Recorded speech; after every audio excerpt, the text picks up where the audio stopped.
motivational speaker, life coach, business owner, and co-founder of the Empowered Woman.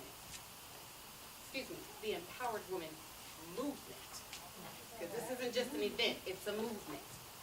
She has received certifications in life, health, and leadership coaching, and she sits on the board of Camp Butterfly, a nonprofit organization that provides educational empowerment, self-esteem development, and leadership to young girls. She has written 3 books: The Fearless Woman, The Healthy Eating Guide, and My Vision Journal.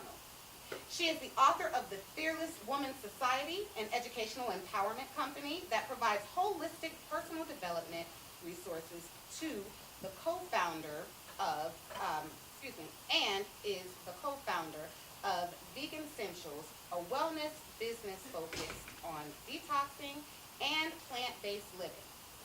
I now introduce Aisha Taylor.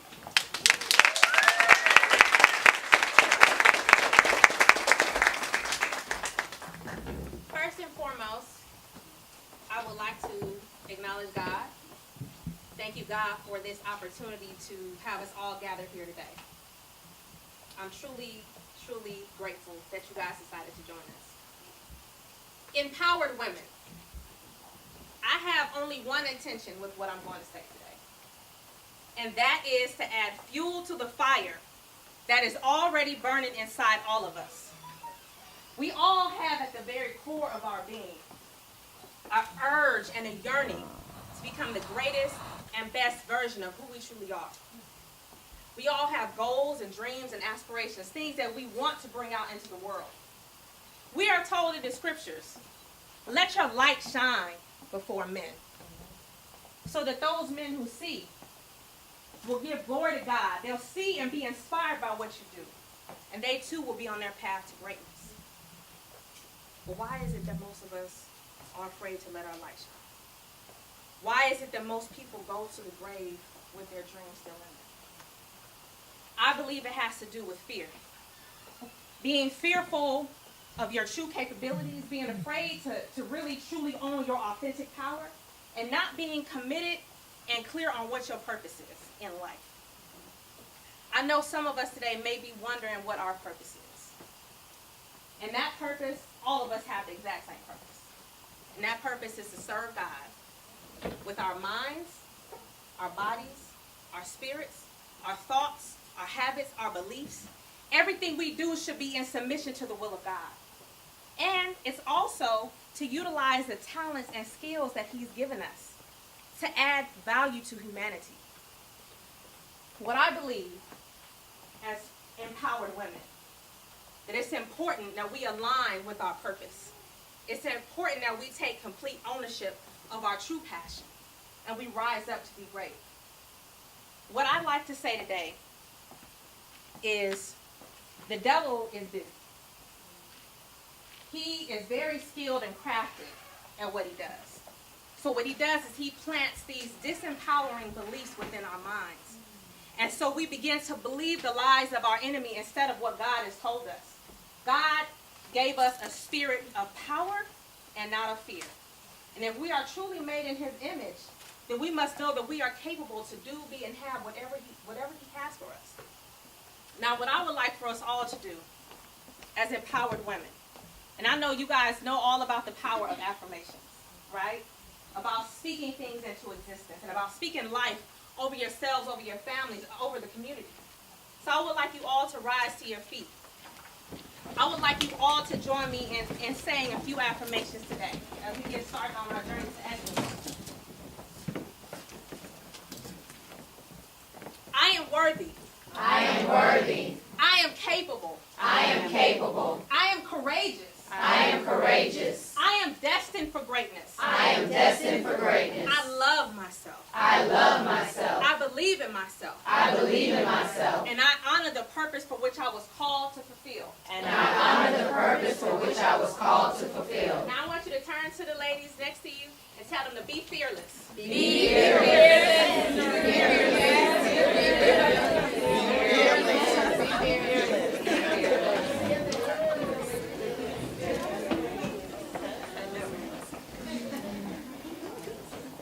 in closing, I'm going to share a very personal story.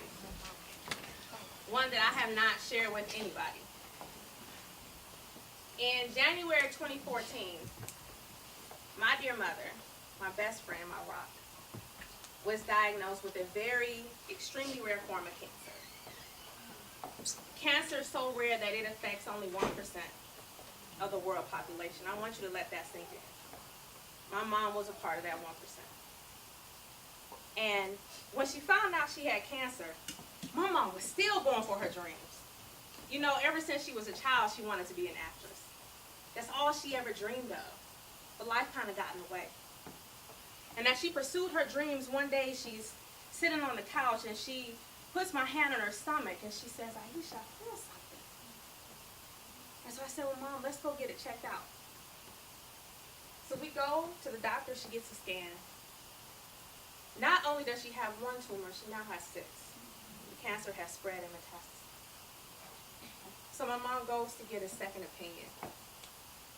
And after the doctor reads the report, he stands up, he looks on her eyes and he says, ma'am, I want to shake your hand. I can't believe you're even still standing here. That broke my mom's spirit. It broke her down so low that she was never the same. 2 months later, I'm laying in the hospital bed with my mom, knowing it will be the last time I will hold her hand. Her body is ice cold. She can no longer feel anything. And she's dazing off in the room, just dazing at the wall. She can no longer see. Her vision has been taken. And she can no longer speak. But her heart is still beating. Her heart is still beating. And as I hold my mother's hand, I can't help but think about how she inspired me to become fearless and to live my dreams and to live my truth and to love and honor myself. In every way of life, my mother was a perfect example, my greatest teacher. But I also couldn't help but think my mom was going to the grave with her dreams, that she was going to the grave with deep regret and pain that she did not fulfill the purpose for which she wanted, her yearning. And as I kissed my mom on her forehead and whisper in her ear, telling her how proud I am of her, how much I love her, I accept the fact that she's going to leave, but I'm still angry. 2 hours later, she was gone. For a long time, I was pissed with God. How dare you take my mother from me? I still need her. Why would you do that? It's not fair. Why do you do what you do? But I'm reminded that his ways are not our ways, and we don't always understand what God's plans are, but he has to have a plan. The only way you can get through this life is with belief in God, because it's just too crazy. And I believe that the prayers of my mother are still covering me. And so as I was going through my dark phase of depression and not caring about my purpose, not caring about nothing, just getting money, not worried about living my dreams, I'm sitting on the couch one day, and I'm flipping the remote. My mom loved Tyler Perry. So one of his movies came on called The Family That Prays. And at the end of that movie, there's this song that comes on. And that song is, if you get the chance to dance, I hope you dance. If you get the chance to dance, sorry, I can't sing. If you get the chance to dance, I hope you dance. And all of a sudden, God recalls a memory in my mind. My mom and I saw that movie together. And as we sat in the theater, as that song played, she took me by my hand. She looked me in my eyes. She said, Aisha, if you get the chance to dance, I hope you dance. And I knew what she meant. She meant you go for it. You don't let nothing hold you back. You let your light shine. You keep pushing and pushing and pushing and know that life is hard, but you got to get back up. All of us are called to be great, but not all of us answer that call. So as fearless women, we have to understand that even when you walk in your purpose, even when you committed to your destiny, God is still going to try you. God is still going to be God and make decisions. And we have to be careful not to get off course. Because sometimes the pain of our past can shackle us and hold us into bondage. So we have to learn how to use that to propel us into our destiny. So empowered women, I challenge all of you and myself to rise up and to be great and to go after what is truly burning inside of you. Don't go to the grave with your dream.